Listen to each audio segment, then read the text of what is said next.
guys, what's up? So today we're going to go over the 2015 paper one. Gonna talk about some strategies that could help you, and just try to make it something more manageable. All right. So here, first of all, when you are going to be doing some reading, and this is true even if you're practicing, I suggest you try to guess what you're going to be reading when you read the title, maybe the opening paragraph, because it's going to help you when you have an idea of the focus. Is it talking about the environment? Is it talking about school, family? It helps if you can have an idea what you're going to be reading at the very beginning before anything else. Also, when you're going through the reading passages, one thing that can be good is that you might circle the names. Like here, we have a name here, or at least really understand who is saying what. Okay, the names are very important. So maybe you can underline or circle them just to know who is saying what. That will be a question later. And if you can quickly see, oh, this person said this, it will help you a lot. In the reading, idioms can really help you. And that's something that you can learn so easily. I typed right here, common English idioms, and they have a lot. These are ones that you will see. They will usually use very normal, common ones. So if you're trying to work on your vocabulary, work on idioms. That will help you a lot when you do your reading. Okay? And then another thing right here is to look at the questions first. All right? So here we've got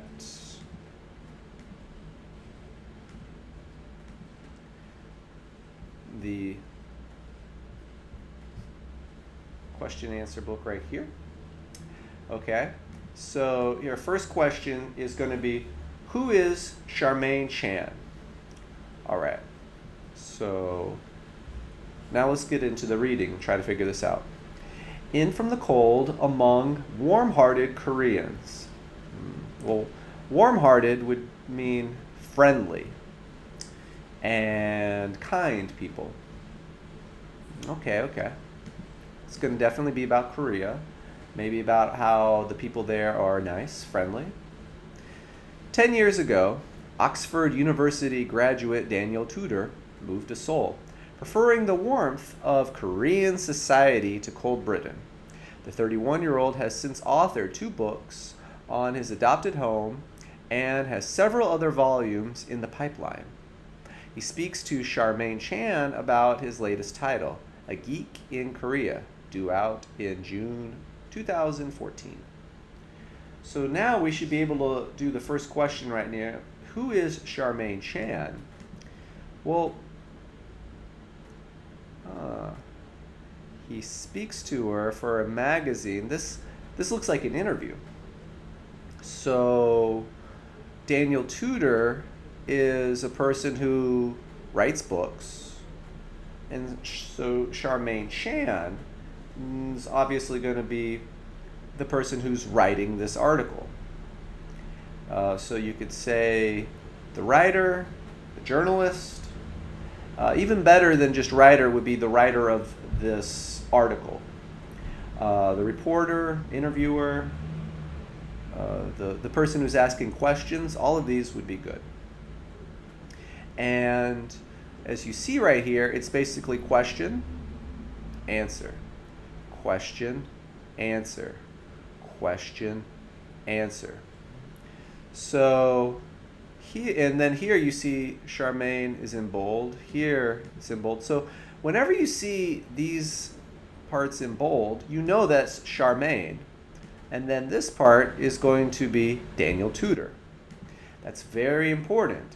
So you don't really need to circle them. This one, it's kind of highlighted for you. So how many books is Daniel planning to write? Okay, so planning to write. How many more? This would be in the future. So the 31-year-old has since authored 2 books on his adopted home and has several other volumes in the pipeline. Okay, so if you put 2 here, well, that's going to be incorrect. That's how many he already did. How many more is he planning to write? Well, this one is a bit challenging because there's not a number. They don't say 4, 5, 6. It would be several. You could say some more books, several more books. The key thing is that you have wording like that. Some or several, some books, several more books. Okay, put the events in order. The first one has been done for you. Okay, so he's an Oxford graduate. And then that would be the first one. He started working for The Economist, wrote his first book about Korea, became an English teacher. Okay. When you started, like so many other Westerners in Korea, teaching English, when did you begin writing about Korea and why? When I joined The Economist, I thought eventually I'd like to write a book about Korea because nobody else is really doing it. Okay, so you know that he did The Economist first because it says I'd like to do it in the future.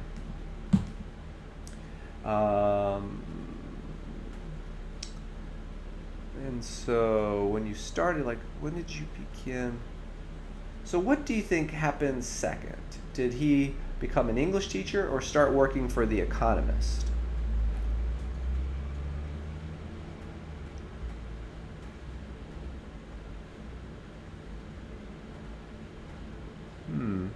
Well, that one is going to be he became an English teacher.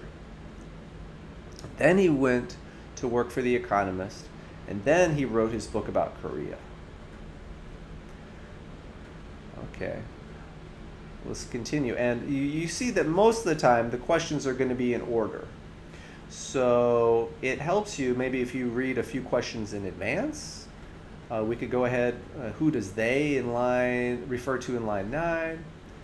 These are very specific though, so we kind of need to look at them by themselves. Let's go ahead and look at who does they refer to in line 9. Eventually I'd like to write a book about Korea because no one else is really doing it. Why weren't they? Korea is a bit off the radar for most people in Western countries. Okay, so why weren't they? You would need to look at the previous question right here. You started like so many other Westerners in Korea teaching English. When did you begin writing about Korea and why? Well then, he said, when I joined The Economist, I thought eventually I'd like to write a book about Korea because nobody else is really doing it. He's talking about people in Korea, but more specifically, who is he talking about in Korea? Other Westerners is what he's talking about. Okay. Why weren't they?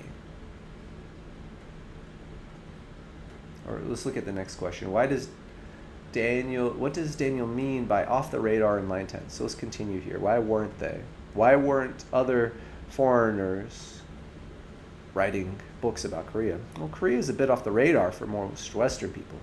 In the 1980s, Japan was the big story, and people pay attention to China now because it's a huge population and market. Korea has fallen in between these two countries.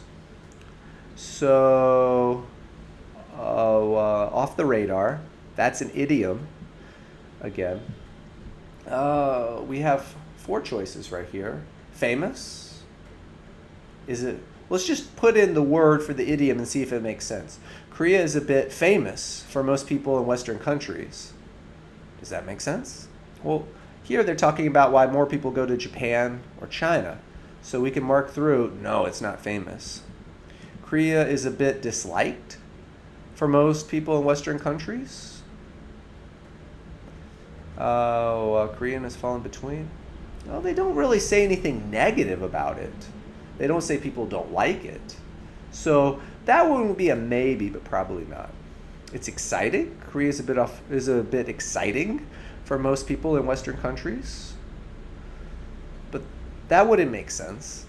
Korea is a bit unknown for most people in Western countries because Japan and China were more popular. Ah, yes, okay. So that one would be D. Which country? Because most people didn't go. Most people would go to China or Japan. Which country does the writer suggest is currently the big story in line 10? So this one, slightly difficult. In 1980, Japan was the big story. So you might initially think it's Japan, but is it? People who pay attention to China now. Ah, so that is going to be China. I'm one of those people who came to China back in 2007. Okay, so let's continue on. And you can see how most of these are going in order. If you do A or B1, then the ordering is going to be like this. So here, if you want, one thing that we could do is we could actually read the whole story and then go back and try to answer them. It just depends on how you feel about your time. Right now, I'm going to go ahead and read part of this for you, and then I'm hoping that you guys can try to fill in some of the answers as I'll try to explain some of the difficult ideas. In your book, you write about Jong, the invisible hug. Is it something exclusive to Korea? Oh. So before they're talking about how it's a warm culture, meaning nice, friendly. So an invisible hug, like you go there, you just feel happy, you feel hugged. Ah. A lot of Koreans say Jong, the warmth between people and mutual sacrifice, meaning that you give. People all will do things they don't like. That's what sacrifice means. For other people. Mutual sacrifice is uniquely Korean, as is Han. It's nonsense, but Korea has words to describe these things, which shows they are important. Han is a burden, oppression, or an injustice you can't correct. It's cause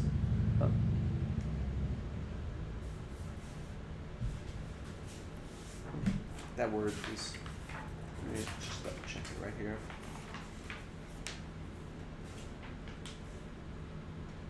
Okay.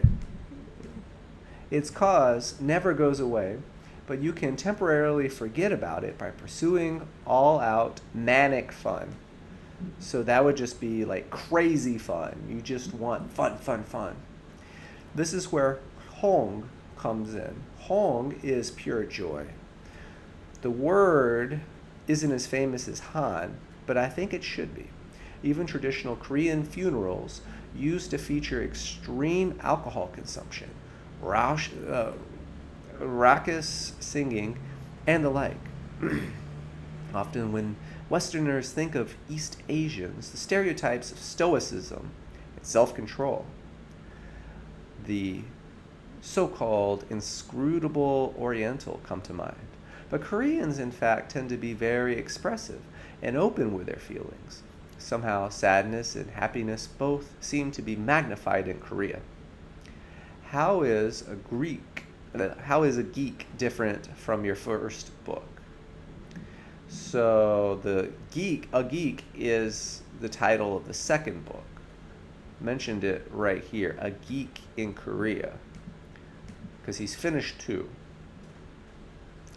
It's still about South Korea, but it's aimed at a younger audience. Consider it a gateway for those who like K-pop or TV shows from Korea but don't know anything about the country. So here, gateway would mean it's like an opening. It's something that you could start with. A few chapters are about K-pop. Are you into K-pop? Generally, K-pop is for teenagers. I'm not saying it's wrong. It's a good business. But I like music played by people who mean what they are saying, or what they are writing. Some people think all Korean music is K-pop, but there's really good music in Korea that's not superficial. That means fake.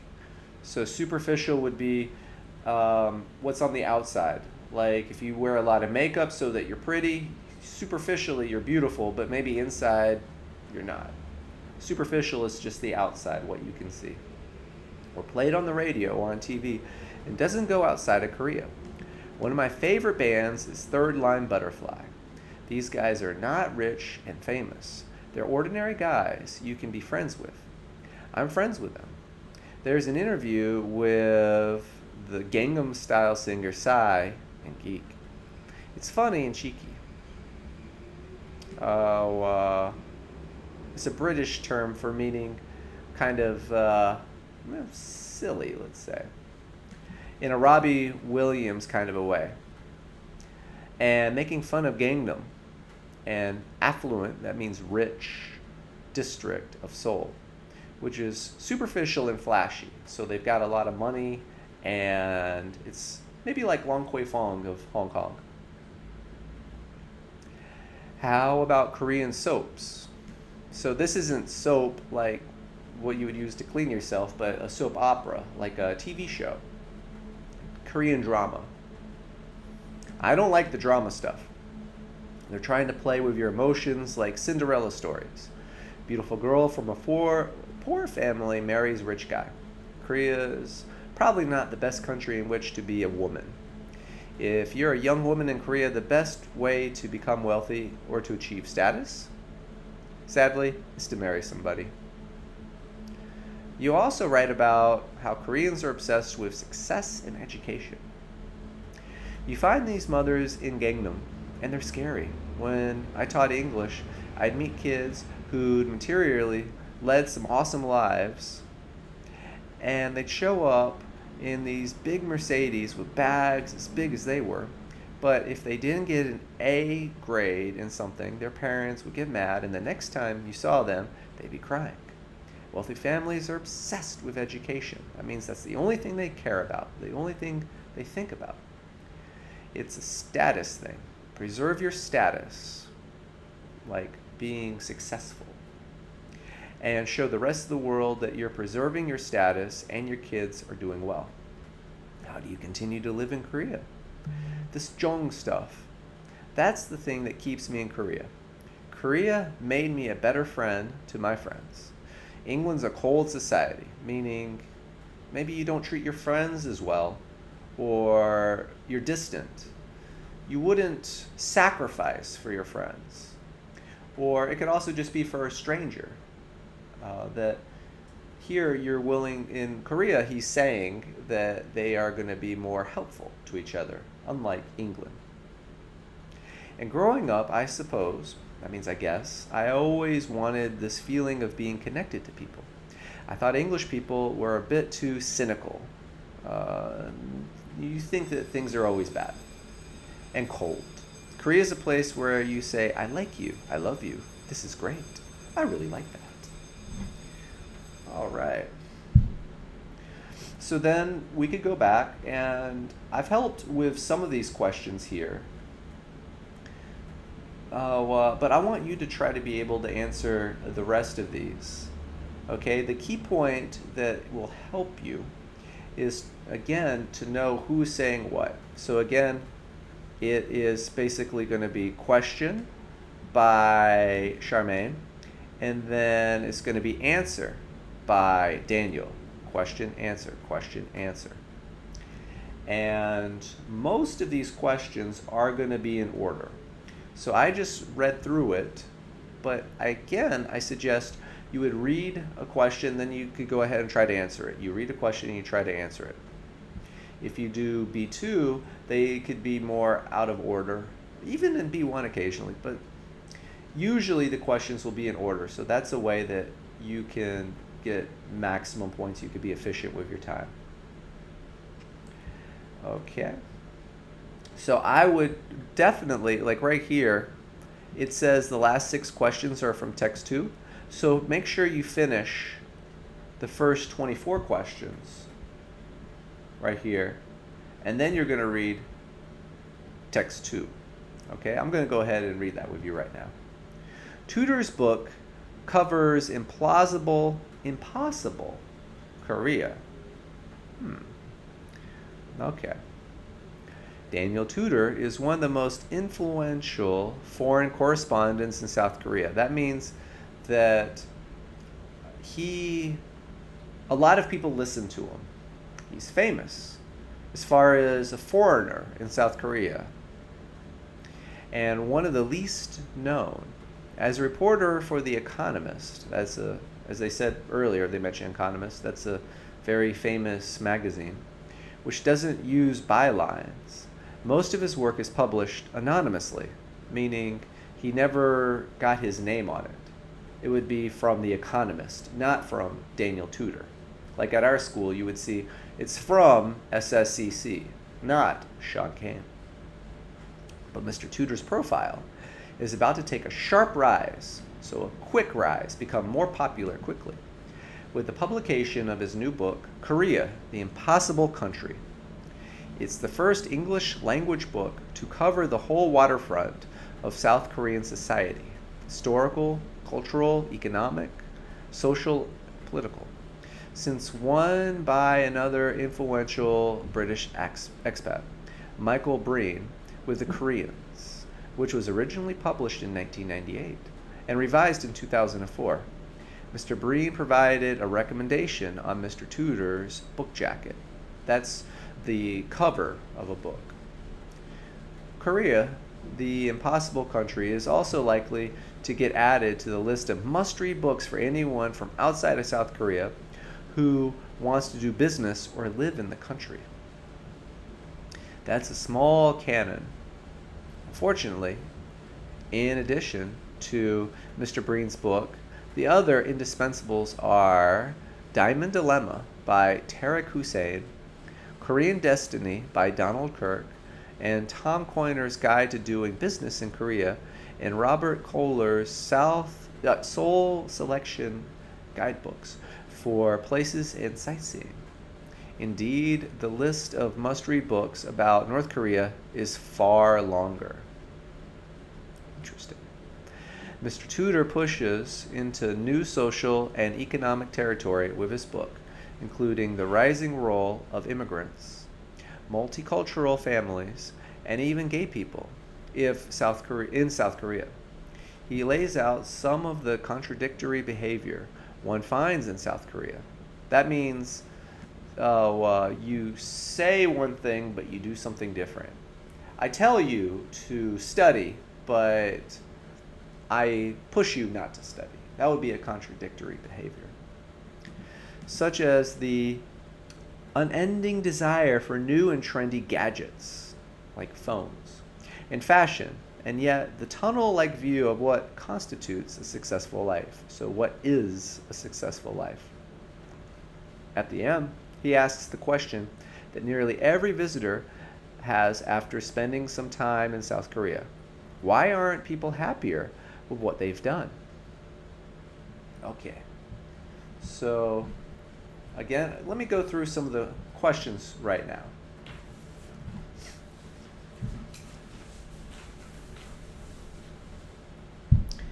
Okay, so for the first question, again, we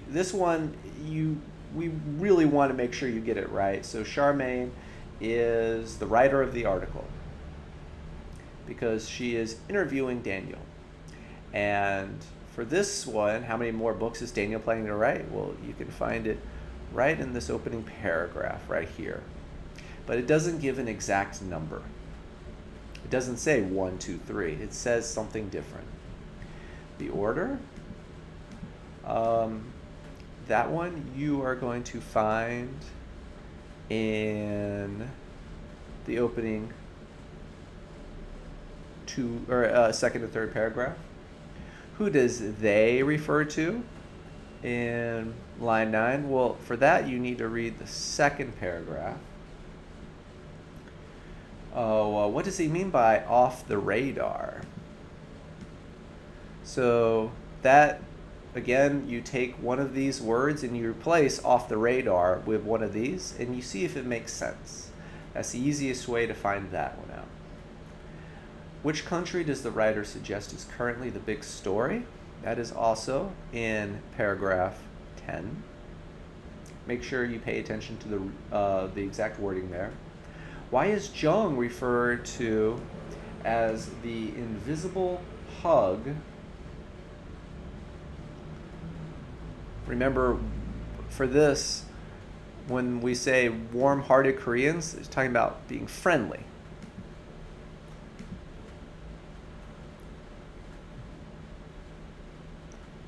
And examples of how they're friendly is what you want to go for here. Okay, what does Daniel think is nonsense in line 8? Or, I'm sorry, in line 15.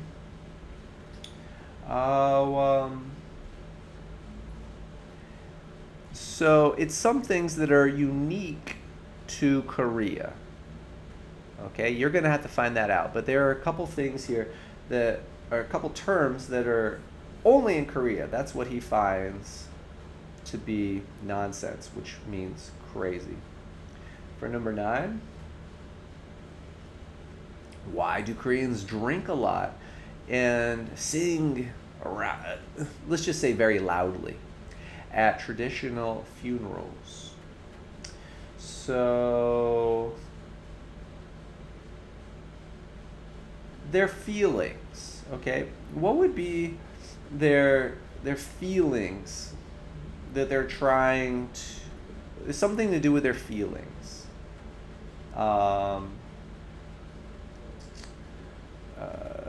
And let's see, that would be in this paragraph right here. Number 10.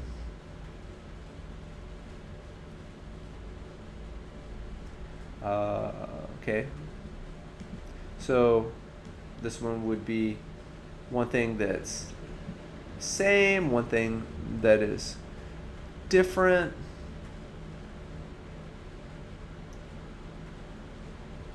I think that you should probably be able to answer this one. Let's go on to 11. I'll give you a hint here. It's not because he says it's for teenagers.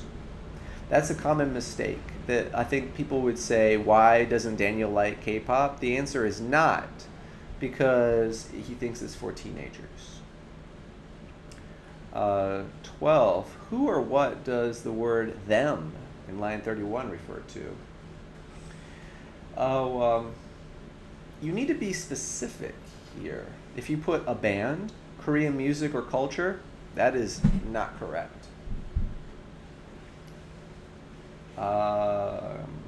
Okay. What opinion do both Daniel and Sai share?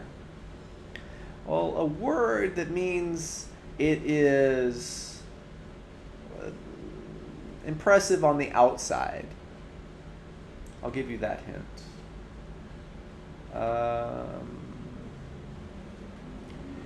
Okay, for 14, your hint is that one of each of these, there's one true, there's one false, and there's one not given. Okay, that's your hint for that one.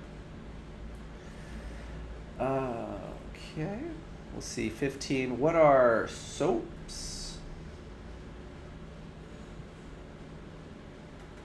You cannot put Korean soaps. That is incorrect. Or Cinderella stories. I did cover that when we read it. Let's see, 16.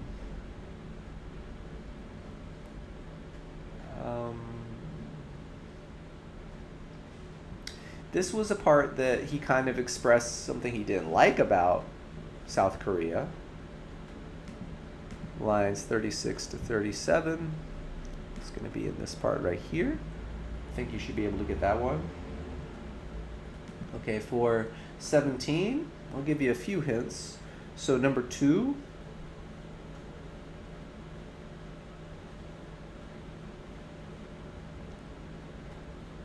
Okay, for this one, a common mistake would be if you put affluent, which means, well, you should, What it means would be the correct answer. Make sure that for these questions, your grammar is correct. Noun, adjective, verb, and if it's a verb, is it past tense, present, future?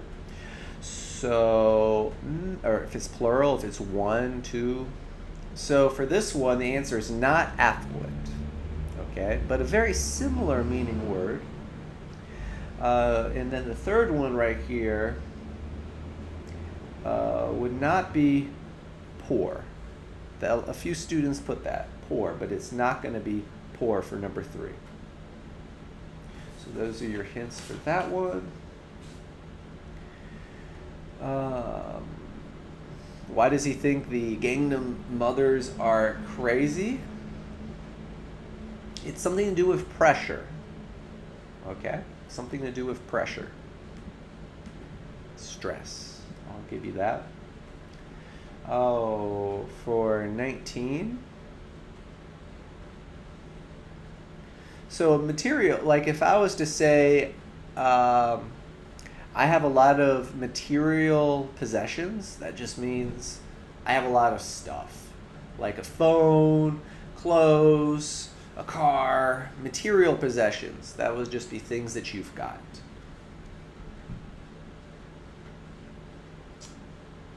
Let's see, 20. Why do they care? Obsessed, the key word there is why do they care about it so much? So you can find that one. And why are they so obsessed?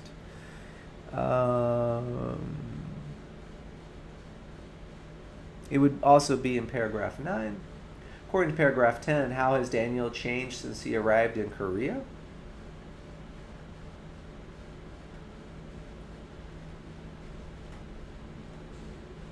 You could say a few things here. He is more something or he's less something. 22. What does Daniel feel is the most attractive about Korea?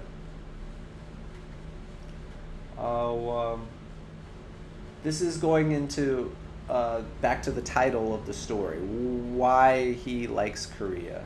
It's similar to the title. What does In From the Cold title suggest about Britain? Well, I've already said that a few times, but it would be the opposite of everything he says about Korea. Who or what does geek in the title of Daniel's book refer to? Well, geek is a person who loves to study and learn. And if you call somebody a geek, another person, it might be mean. It's just like, oh, you just care about school. You only care about school, nothing else. But if you call yourself a geek, it's something more that you feel good about really wanting to be smart. So there's your little hint for that one. Oh, what is the irony? Okay, so now we would have to go back. Oh, wait.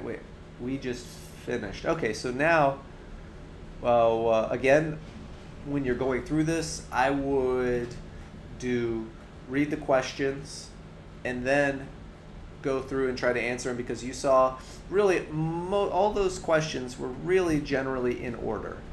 So now, if you were doing this paper, it would be good if you had not read text 2 yet. You just read text 1, you answered all those questions, now you read text 2. So what is the irony?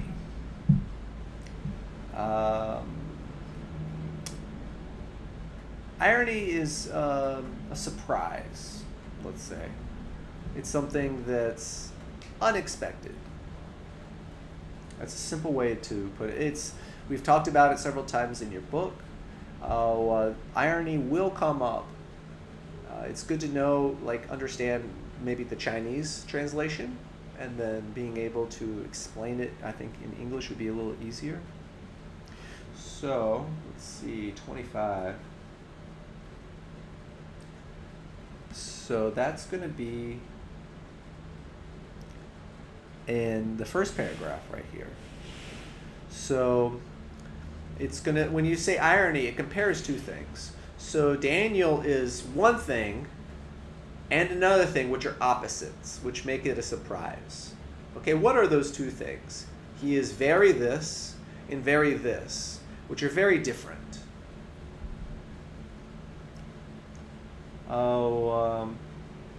Which writer mentioned in text 2 has definitely lived in Korea?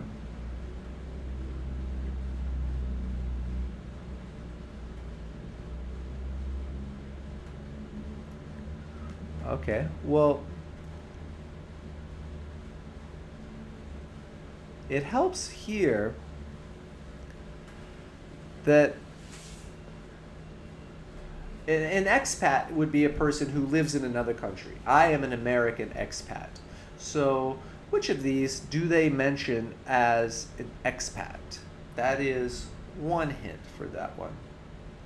What's the meaning of the word canon? So, this is a very difficult question, but it's basically a list of books that you should read.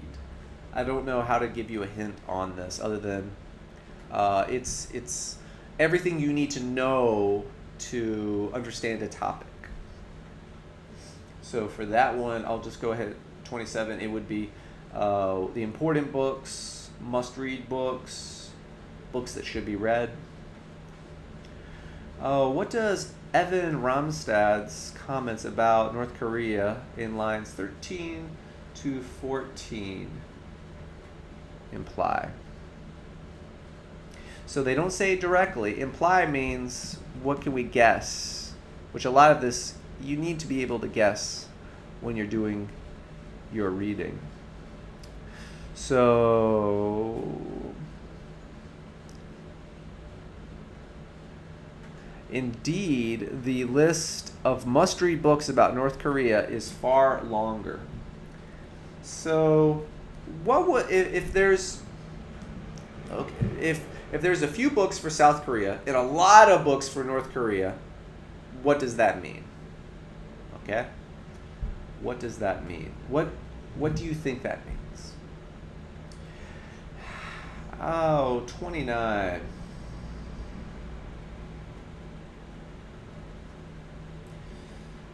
So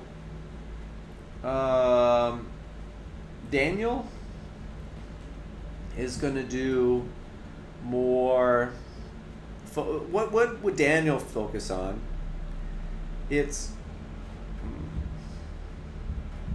okay. I'll give you a hint that Daniel is more big picture, and that Michael is going to be smaller, like individual things. What individual things would that be? Let's see, 30. The contradiction. Again, that's going to be what is something that doesn't make sense. Like, I tell you, or okay, a contradiction would be when you say one thing and you do something else. So, for example, your parents say eat healthy, but then give you unhealthy food. What is an example of that? Okay, and you need two things. You need, because there's two marks right here. What's one thing and then the other thing? And then 31. What does the question pose?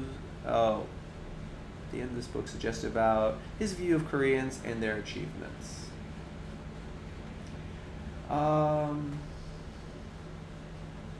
Like for me, when I would go on the more positive things.